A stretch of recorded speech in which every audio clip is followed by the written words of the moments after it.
Hi, I'm Ben. I'm one of the new gap years here at Norwich for Christ.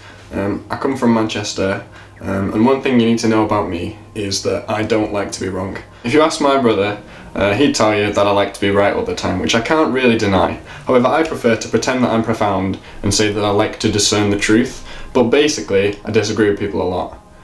When you look objectively at common debates, you usually find that neither side is perfect, which of course means I get to be right no matter which side you're on. But in all seriousness, we do need to think about how we take up a position while also staying civil. Because we see a lot of conflict when people disagree. So much that politics, a topic that is so essential, is banned from the family dinner table. And it's mainly not the arguments that people are saying, it's just the way that people make them. They commonly don't really show compassion. So I've devised 5 main points to focus on, as well as noting how Jesus displayed those things. So the first one is don't make it personal. If you make it personal, then you lose the point, and if you're arguing, even if at the end of the debate you win the argument technically, if you've lost the original point, it doesn't matter because you haven't convinced the other person of the point that you were trying to make in the first place. This is shown by Jesus a lot of the time, because a lot of the time when people would challenge him, he would just quote the scriptures back. That would be all that he'd say. One of the examples of this is in Matthew 14:2, when the Pharisees come to Jesus and say, why do your disciples play fast and loose with the rules? Jesus replies and says, why do you use your rules to play fast and loose with God's law? So first one, don't make it personal. Second one, keep your cool. Shouting doesn't work. If you're shouting at someone and they're shouting back at you and then everybody's shouting, you can't even hear each other, so nobody's going to change their mind.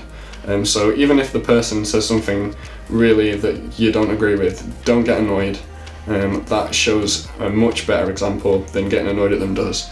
And this is seen in Jesus all the time because he very, very rarely gets annoyed.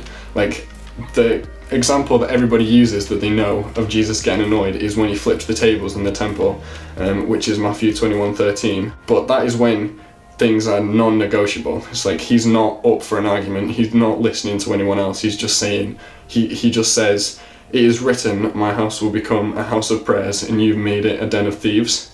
And he's just there's no replying to this, I'm not having an argument. So when you're having an argument, you got to keep your cool. Third one is show your love. You've got to let the other person see that you're coming from a good place. If they think that you're trying to be malicious and you're trying to cause bad things to happen, they're not going to want to listen to your point. And this is something that is shown by Jesus all the time. He was never afraid to show his love. And one of, I think, the best displays of that is in Matthew 8:2, when he's healing, one of the many times that he heals a leper.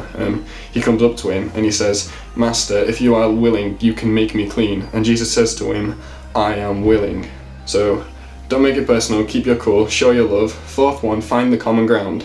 Most people are commonly arguing the same outcome, just different methods.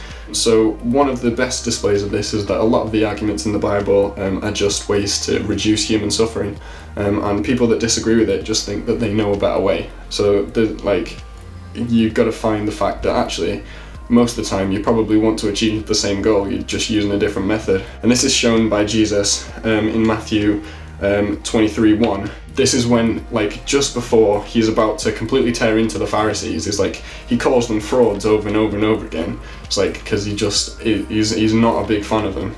But he starts it by saying, the religious scholars and Pharisees are competent teachers of the law. You won't go wrong following their teachers on Moses. And he starts it by agreeing technically with them and finding a common ground, and then goes on to say, but these are the things that I have an issue with. And the fifth thing to remember is be humble. You got to remember that no matter what discussion you're going into, no matter how much you think you know about it, the other person might know more than you, and they might bring up a point you've never even heard of, thought about before. So you just got to stay humble, which is one of the main things that Jesus did. He was just the master of humility. It's the main example for me is in Matthew 26:39. That this is when Jesus knows that he's going to be going to get crucified. He's up on the mountain and he's crying out to God, and he's saying, "If it is possible, may this cup be taken from me." And that's all he says. It's like, for me, if I was Jesus and I just lived a life without sin, like completely perfect, and I got to this point and I just like, I was on a rock and God was like, "Oh yeah, I'm gonna kill you by crucifying you," I'd be like, "Are you kidding me?" It's like, I just lived this life like all the way up to this point. It's like completely free of sin, and I've done all these great things. It's like, well, how are you going to reward me? Are you going to sacrifice me, like, pretty much? But he doesn't say that. He just doesn't even think about himself. He just says, "Yet, not as I will, but as you." So yeah, just a quick recap. Don't make it personal, keep your cool, show your love, find the common ground, and be humble. But even with these things, you still have to consider one thing, which is, through free will, you cannot change anyone's mind. You can only convince them to change it themselves. And when it comes to Christianity, only God changes minds. His church, his power, his grace, his word, his love, that's what changes minds, and then attitudes, and then lives, until the work's finished. So never underestimate your power when you believe and trust in him. And always remember, stay faithful, question everything, and spread love, not gems.